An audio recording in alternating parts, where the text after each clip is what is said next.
आणि एकीकडे चर्चा ही ठाकरेंची आहे तर दुसरीकडे अर्थात पवारांची। माळेगाव सहकारी साखर कारखान्याच्या निवडणुकीत पुन्हा एकदा पवार काका पुतण्यामध्ये राजकीय सामना रंगणार आहे। दोनही नेत्यांचे आपापले स्वतंत्र पॅनल्स या निवडणुकीमध्ये उतरवण्यात आलेत, त्यामुळे माळेगावच्या निवडणुकीत चुरस कमालीची वाढली आहे।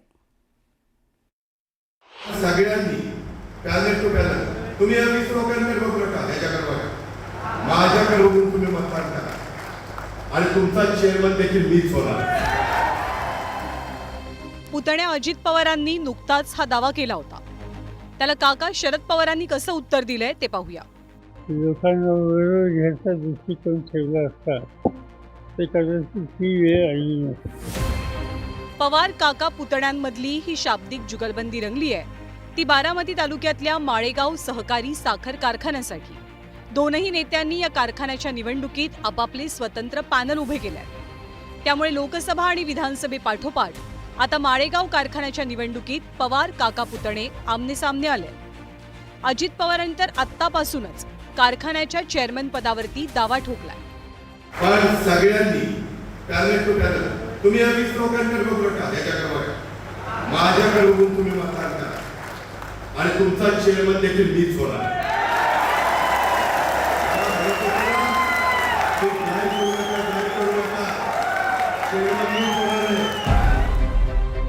माळेगाव कारखान्याच्या निवडणुकीत शरद पवारांच्या पक्षानं बळीराजा सहकार बचाव शेतकरी पॅनल उभं केलंय। शरद पवारांनी या पॅनलची सूत्र आपले नातू युगेंद्र पवार यांच्या हातात दिली आहे, तर इकडे अजित पवारांच्या नेतृत्वात नीळकंठेश्वर पॅनल निवडणुकीच्या रिंगणामध्ये उतरलंय। याशिवाय चंद्रराव तावरे आणि रंजन तावरे यांच्या सहकार बचाव शेतकरी पॅनलचं आव्हान काका पुतण्यासमोर असेल। लोकांना विरोध घ्यायचा दृष्टिकोन ठेवला असता ते कदाचित ही वेळ आली नसती। पण ठीक आहे, झालं पण हे दीर्घकालीन आम्ही समजत नाही। हा तात्पुरता या कारखान्याच्या 19,000 सभासदांच्या पुरता हा प्रश्न आहे। गेल्या काही दिवसांपासून दोनही राष्ट्रवादी एकत्र येण्याच्या चर्चा रंगलेल्या, मात्र नुकतंच शरद पवारांनी भाजप सोबत केलेल्या अजित पवारांशी आघाडी शक्य नसल्याचं सांगून टाकलं, त्यामुळे काका पुतणे एकत्र येण्याच्या शक्यतेला पूर्णविराम मिळाला। आता खुद्द मोठ्या पवारांनी माळेगाव निवडणुकीच्या पार्श्वभूमीवर आपली भूमिका स्पष्ट केली आहे, त्यामुळे या निवडणुकीत काका पुतण्यातला राजकीय संघर्ष अटळ आहे। खरं तर अजित पवारांनी माळेगावची निवडणूक प्रतिष्ठेची केली आहे, त्यांच्या समोर सत्ता राखण्याचं आव्हान आहे, तर दुसरीकडे काका शरद पवारांसह पारंपरिक विरोधक तावरेंनीही तगडं आव्हान समोर उभं केलंय, त्यामुळे यंदाची निवडणूक अटीतटीची होण्याची दाट शक्यता आहे। Bureau report, news 18 Lokmat. आणि माळेगाव सहकारी साखर कारखान्याच्या निवडणुकीतली रंगत आता आणखीनच वाढली आहे। साखर कारखान्यातील 60,000 पोती साखर भिजल्याचा आरोप तावरेंनी अजित पवारांवरती केला, तर तावरेंच्या आरोपांना उत्तर देताना अजित पवारांनी थेट आव्हान दिलंय।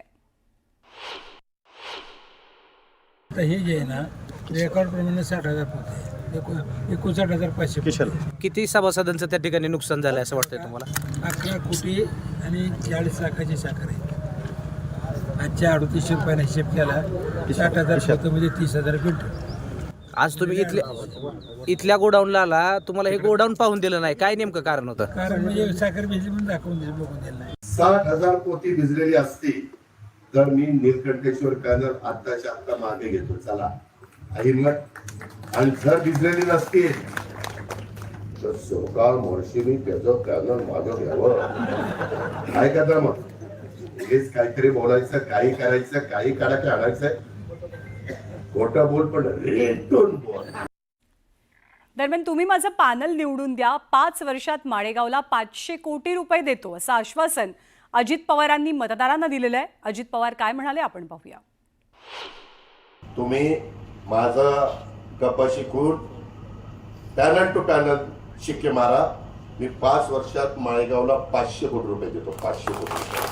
आणि त्याच्यातून जसा बारामतीचा परिसर डेव्हलप केला तसा शिवनगरचा, माळेगावचा जे काही ये वस्ती पण त्या तिथले ब्रिज वगैरे, धुवाळवाडीला जाताना तिथल्या ब्रिजचं काहीतरी काम आहे, ते सगळे त्या ठिकाणी करून देतो। ती जबाबदारी माझी।